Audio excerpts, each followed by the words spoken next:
வணக்கம். தமிழ்நாட்டில் ரேஷன் கார்டில் இருந்து ஒருவரின் பெயரை ஆன்லைன் மூலம் எப்படி ரிமூவ் பண்ணுறதுங்கிறத ஸ்டெப் பை ஸ்டெப்பாக பார்க்கலாம்.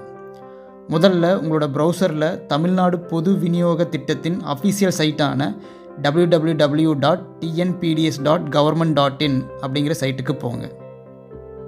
உங்களுக்கு ஹோம் பேஜ் ஓப்பன் ஆகும். அதில் மின்னணு அட்டை தொடர்பான சேவைகள்ங்கிற ஒரு ஹெட்டிங் இருக்கும். அது கீழே குடும்ப உறுப்பினர் நீக்க அப்படிங்கிற ஒரு ஆப்ஷன் இருக்கும்.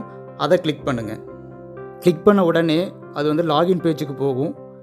உங்களோட ரேஷன் கார்டோட உங்களோட மொபைல் நம்பர் லிங்க் ஆகிருந்தால் மட்டும்தான் லாகின் பண்ண முடியும், இல்லைனா லாகின் பண்ண முடியாது. ஸோ லாகின் பண்ண ஃபஸ்ட்டு உங்களோட ரேஷன் கார்டோட லிங்க் ஆகிருக்கிற மொபைல் நம்பரை கொடுக்கணும். அப்புறம் கேப்ஷா குறியீடு என்ன காமிக்குதோ அதை என்டர் பண்ணணும். கேப்ஷா என்டர் பண்ணதுக்கப்புறம் பதிவு செய்யுங்கிற பட்டனை கிளிக் பண்ணுங்கள்.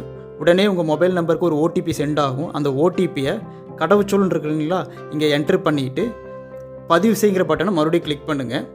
அப்புறம் அட்டை தொடர்பான சேவைக்கு அப்படிங்கிற ஒரு விண்டோ ஓப்பன் ஆகும். அதில் அப்ளிகண்ட் நேம், குடும்ப அட்டை எண், நியாய விலை கடை குறியீடு, சேவையை தேர்வு செய்யவும் அப்படிங்கிறது எல்லாமே வந்து டிஃபால்ட்டாக ஃபில் ஆகிருக்கும். அது எதுவும் நீங்கள் ஃபில் பண்ண தேவையில்லை. அப்புறம் அப்படியே கீழே வந்தீங்கன்னா ரீசனுங்கிற ஃபீல்டில் எதற்காக அந்த நேமை ரிமூவ் பண்ணுறீங்களோ அதை ரீசன் கொடுத்துட்டு யாரை ரிமூவ் பண்ணுறீங்களோ அந்த பெயரை கீழே உள்ள செக் பாக்ஸில் செலக்ட் பண்ணிக்கோங்க. செலக்ட் பண்ணிவிட்டு அதோட காரணத்தை முழு விவரத்தோட ரீசன்ட் டீட்டெயில்ஸுங்கிற ஃபீல்டில் கொடுத்துருங்க.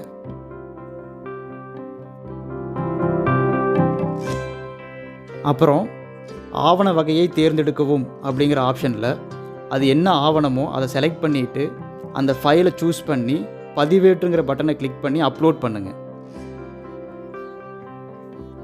அவ்வளோதான். அப்படியே கீழே வந்தீங்கன்னா கடைசியில் உறுதிப்படுத்துதல் அப்படிங்கிற ஒரு ஹெட்டிங் இருக்கும். அது கீழே உள்ள டிக்ளரேஷனில் இருக்கிற செக் பாக்ஸை செலக்ட் பண்ணிவிட்டு பதிவு செய்ய அப்படிங்கிற பட்டனை கிளிக் பண்ணுங்கள்.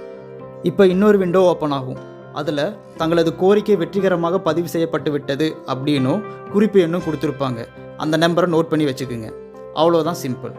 இப்போ நீங்கள் ஸ்டேட்டஸை செக் பண்ணணுன்னா மறுபடியும் ஹோம் பேஜுக்கு போங்க. சேம் ஹெட்டிங் கீழே அட்டை தொடர்பான சேவை நிலை அறிய அப்படிங்கிற ஒரு ஆப்ஷன் இருக்கும். அதை கிளிக் பண்ணுங்கள். அதில் குறிப்பு எண் கேட்கும். நீங்கள் நோட் பண்ண நம்பரை அதில் என்ட்ரு பண்ணி பதிவு செய்ய அப்படிங்கிற பட்டனை கிளிக் பண்ணிங்கன்னா ஸ்டேட்டஸ் டிஸ்பிளே ஆகும். உங்களுக்கு ஏதாவது டவுட்ஸ் இருந்துச்சுன்னா கமெண்ட் செக்ஷனில் மென்ஷன் பண்ணுங்கள்.